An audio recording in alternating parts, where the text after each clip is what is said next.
Hi viewers, welcome to our sleeping story telling channel. இன்னைக்கு நம்ம ரொம்ப சுவாரஸ்யமான கதை பத்தி தான் பார்க்க போறோம்.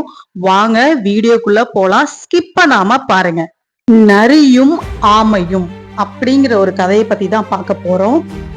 ஒரு பெரிய காட்டுல ஒரு ஆமையும் நரியும் நண்பர்களா வாழ்ந்துகிட்டு இருந்தாங்க. அந்த ஆமைக்கு அதோட கனமான ஓட்ட பிடிக்கல. இப்படி கனமான ஓடு இருக்கிறதால தன்னால வேகமா ஓட முடியலங்கிற கவலை அதுக்கு ரொம்ப இருந்துகிட்டு இருந்துச்சு. பறக்கவும் முடியலன்னு ரொம்ப வருத்தப்பட்டுட்டு இருந்துச்சு அந்த ஆமை. இறைவன் கொடுத்த உடல் எப்பவும் ஒவ்வொரு மிருகத்துக்கும் மாறுபடும். ஒவ்வொரு மிருகத்துக்கும் தனித்துவமான உடல்வாகு கடவுள் ஏன் கொடுத்திருக்காரு தெரியுமான்னு நரி கேட்டுச்சு. உடனே அந்த ஆமை, எனக்கு ஒன்னும் தெரியாது, நீதான் சொல்லணும்னு சொன்னுச்சு அந்த நரி கிட்ட.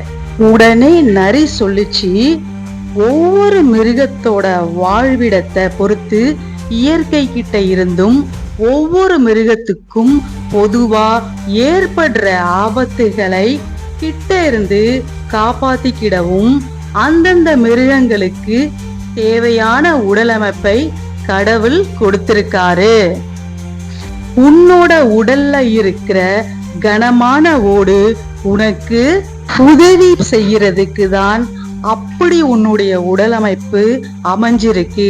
அதனால அந்த ஓட்ட பார்த்து வருத்தப்படாதன்னு ஆறுதல் சொல்லிச்சிங்க இந்த நரி.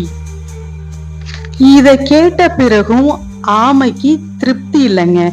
ஆபத்தான ஒரு வேடன் அந்த நரியை தன்னோட வில்லுல குறி வச்சிருக்கிறத பார்த்த ஆமை உடனே அந்த நரிக்கு பாதுகாப்பா குறுக்க வந்து நின்னுடுச்சு.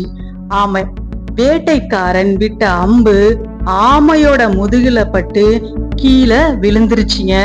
உடனே இத பார்த்த நரி நேரா வேட்டைக்காரனை நோக்கி ஓடிடுச்சு. நரி தன்னை நோக்கி வர்றதா பார்த்த வேடன் அங்க இருந்து ஓடிட்டான்.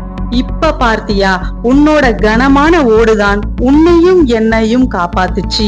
இதே நேரம் உன்னோட ஓடு இல்லைனா வேடன் விட்ட அம்பு உன்னை கொன்னு இருக்கும் அப்படிங்கறது சொல்லிச்சிங்க.